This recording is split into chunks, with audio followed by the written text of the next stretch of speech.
नमस्कार, मी रुपाली. रूपम रेसिपीमध्ये तुमचं मनापासून खूप खूप स्वागत करते. आज आपण एक कोकणी थाळी बनवतोय, पण ती माझ्या पद्धतीने अगदी वेगळी थाळी असणार आहे. त्यामुळे हा व्हिडिओ अगदी शेवटपर्यंत पहा आणि सिंपल पद्धतीने मी तुम्हाला हे सर्व दाखवणार आहे. चला मग आजच्या व्हिडिओला सुरुवात करूयात. तर सुरुवातीला आपण मस्त अशी सोलकढी बनवूयात. सोलकढी बनवण्यासाठी आपण इथे मोठे 2 नारळ घेतलेले आहेत. उन्हाळा आहे, सोलकढी तर पाहिजेलच आणि कोकणी थाळी आहे म्हणजे सोलकढी पाहिजे. तर त्यासाठी आपण 2 नारळ घेतलेले आहेत. छान मोठ्या आकाराचे नारळ आहेत. मी जी थाळी दाखवते आहे किंवा जे रेसिपी दाखवणार आहे ती एक 10-12 लोकांसाठी दाखवणार आहे. अशा पद्धतीने आपण नारळ फोडून घेतलेत. आता त्याचे पातळ असे काप तयार करून घेऊयात. आता त्याच्यामध्ये मी अगदी अर्धा चमचा जिरे आणि अर्धा चमचा धने टाकलेले आहेत. धने जिरे टाकल्यामुळे सोलकढीला टेस्ट छान येते. आता त्याच्यामध्ये 2-3 हिरव्या मिरच्या घातलेल्या आहेत. हिरव्या मिरच्या तुमच्या आवडीनुसार तुम्ही टाकू शकता. 4 पाकळ्या आपण लसणाच्या घातलेल्या आहेत. अर्धा इंच आलं घातलेलं आहे आणि सोलकढीला छान असा गुलाबी कलर येण्यासाठी थोडंसं आपण इथे बीट घातलेलं आहे.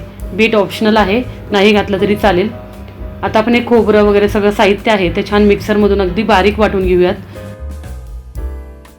थोडं पाणी टाकून आपण हे मिश्रण छान बारीक करून घ्यायचं आहे आणि अशा प्रकारे नारळाचं आपल्याला हे सर्व दूध काढून घ्यायचं आहे. त्यासाठी मी एक चाळण घेतलेली आहे, त्याच्यावर छान कॉटनचं कापड ठेवलेलं आहे. अशा प्रकारे नारळाचं आपण दूध काढून घेतोय. अगदी छान घट्ट पिळून घ्यायचंय. आता हा चव आहे तो त्याची तुम्ही चटणीही बनवू शकता किंवा कुठल्याही भाज्यांमध्ये तुम्ही वापरू शकता. तर अशा प्रकारे आपण हे नारळाचं दूध काढून घेतलेलं आहे. बीट घातल्यामुळे तुम्हाला दिसत असेल छान कलर आलेला आहे. आता याच्यामध्ये आपण एक मोठा चमचा आगळ घालायचं आहे. आगळ आपल्या आवडीनुसार किंवा टेस्टनुसार त्याच्यामध्ये टाकायचं आहे.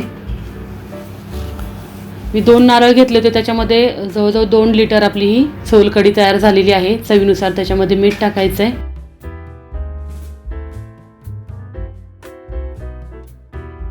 तर आपली ही सोलकढी तयार आहे. आता आपण इथे वालाची आमटी बनवतोय.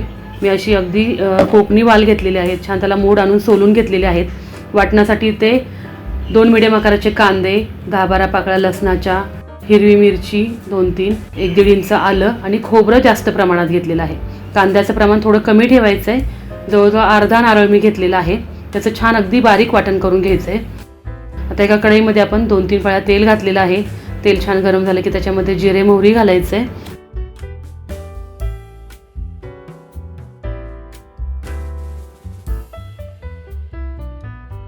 हिंग टाकायचं आहे, कढीपत्ता टाकायचा आहे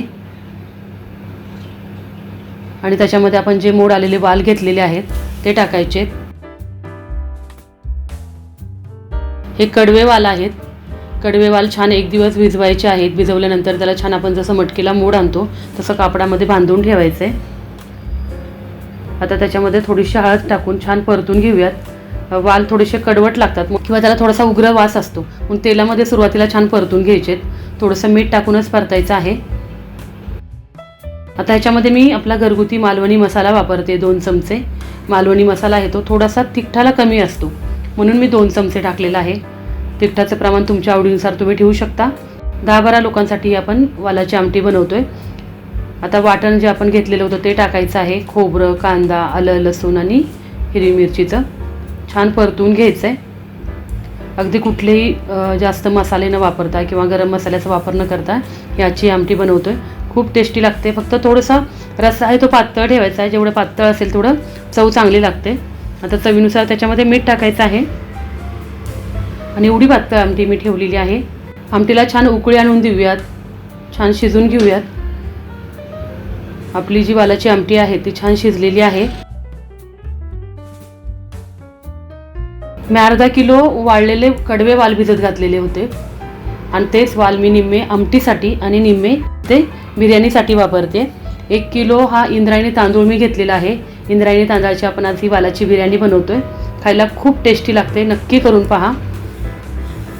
वाटण्यासाठी इथे मी 2 मोठ्या आकाराच्या ज्या लसणाच्या कांड्या असतात त्या सोलून घेतलेल्या आहेत. 2-3 इंच आलं घेतलेलं आहे. अर्धी गड्डी मी पुदिन्याची घेतलेली आहे. पुदिना थोडासा जास्त प्रमाणात मी घेतलेला आहे. आता याचं जाडसर वाटण करायचं आहे. पाणी न घालताच हे वाटायचं आहे, जसं आपण बिर्याणीला वाटतो तसं. आता इथे 5-6 कांदे मी उभे पातळ चिरून घेतलेले आहेत. 3 मीडियम आकाराचे टोमॅटो चिरून घेतलेले आहेत. आता एका पातेल्यामध्ये आपण तेल टाकायचं आहे. त्या तेलामध्ये सुरुवातीला थोडासा आपण कांदा तळून घ्यायचा आहे, असा कुरकुरीत तळून घ्यायचा आहे बिर्याणीसाठी. आपल्याला वरून नंतर बिर्याणी तयार झाली ना की वरून कांदा टाकून खाण्यासाठी छान लागतो तळलेला कांदा, म्हणून थोडासा कांदा मी त्यातला निम्मा असा कुरकुरीत तळून घेणार आहे. तर अशा प्रकारे हा छान आपण लाल होईपर्यंत कांदा तळून घेतलेला आहे. काढून घेऊयात. आता त्याच्यामध्येच आपण काही खडे मसाले टाकतोय. दालचिनी, तमालपत्र, लवंग, मिरी, हिरवी वेलची, मसाला वेलची, थोडंसं जायपत्री, मायपत्री, शहाजिरे. अगदी थोडं प्रमाणात मी इथे गरम मसाले वापरलेले आहेत. जिरे टाकलेला आहे अर्धा चमचा. गरम मसाले तुमच्या आवडीनुसार तुम्ही घालू शकता. 2-3 हिरव्या मिरच्या घातलेल्या आहेत. ते छान तेलामध्ये परतल्यानंतर आपण जो कांदा उभा पातळ चिरून घेतलेला आहे तो टाकायचा आहे. 6 कांदे मी उभे पातळ चिरून घेतलेले होते. त्यातले निम्मे कांदे आपण तळून ठेवलेले आहेत आणि निम्मे कांदे आपण हे फोडणीसाठी टाकतोय. त्याच्यामध्ये थोडेसे आपण काजू टाकलेले आहेत. काजू ऑप्शनल आहेत. कांदा चांगला लाल झाला की त्याच्यामध्ये आपण जे पुदिना, आलं, लसूण वाटण घेतलं तो ते टाकायचं आहे. छान तेलामध्ये परतून घ्यायचं आहे. आता याच्यामध्ये आपण जे कडवे वाल सोलून घेतलेले होते ते टाकायचे आहेत. वाल पण तेलावर छान परतून घ्यायचे. परतताना त्याच्यामध्ये थोडंसं मीठ टाकायचं आहे, थोडीशी हळद टाकायची आहे. आता याच्यामध्ये मी घरगुती आपला काळा मसाला वापरलेला आहे 1.5 चमचा आणि 2 चमचे इथे आपण घरगुती बिर्याणी मसाला वापरलेला आहे. कुठल्याही कंपनीचा बिर्याणी मसाला वापरू शकता. आता हे मसाले छान तेलावर परतल्यानंतर आपण आता त्याच्यामध्ये टोमॅटो टाकायचे. टोमॅटो पण आता याच्यामध्ये परतून घ्यायचे.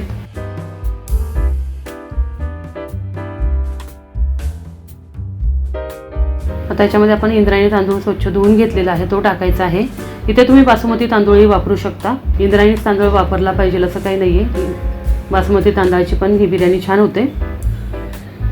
कुणी याला मसाले भातही म्हणू शकता, पण आपण इथे बिर्याणी पद्धतीनेच बनवलेला आहे त्याच्यामुळे बिर्याणी सारखीच याची टेस्ट लागते. अगदी थोडंसं फ्रेश दही टाकायचं आहे. दही आहे ते शक्यतो फ्रेश घ्या, आंबट घेऊ नका. 2 मिनिटं परतून घ्यायचं आहे आणि आता याच्यामध्ये आपण गरम पाणी वापरायचं आहे. आता इथे मी इंद्रायणी तांदूळ वापरलेला आहे म्हणून पाण्याचं प्रमाण थोडंसं कमी लागेल. तुम्ही जर बासमती तांदूळ वापरणार असाल तर पाण्याचं प्रमाण थोडंसं जास्त लागू शकतं. 1 किलो इंद्रायणी तांदळासाठी इथे आपण 1.5 लिटर गरम पाणी वापरलेलं आहे आणि 2 चमचे याच्यामध्ये मी मीठ टाकलेलं आहे. वाल परतताना थोडंसं आपण मीठ टाकलेलंच आहे. मिठाचा थोडासा अंदाज घेऊन त्याच्यामध्ये मीठ टाकायचं आहे. पाणी थोडंसं निम्म भातामधलं आटलं की त्याच्यावर झाकण ठेवायचं आहे. मंद गॅस करायचा आहे आणि छान अशी बिर्याणी आपण शिजवून द्यायची आहे. तर अशा पद्धतीने आपली ही बिर्याणी तयार झालेली आहे.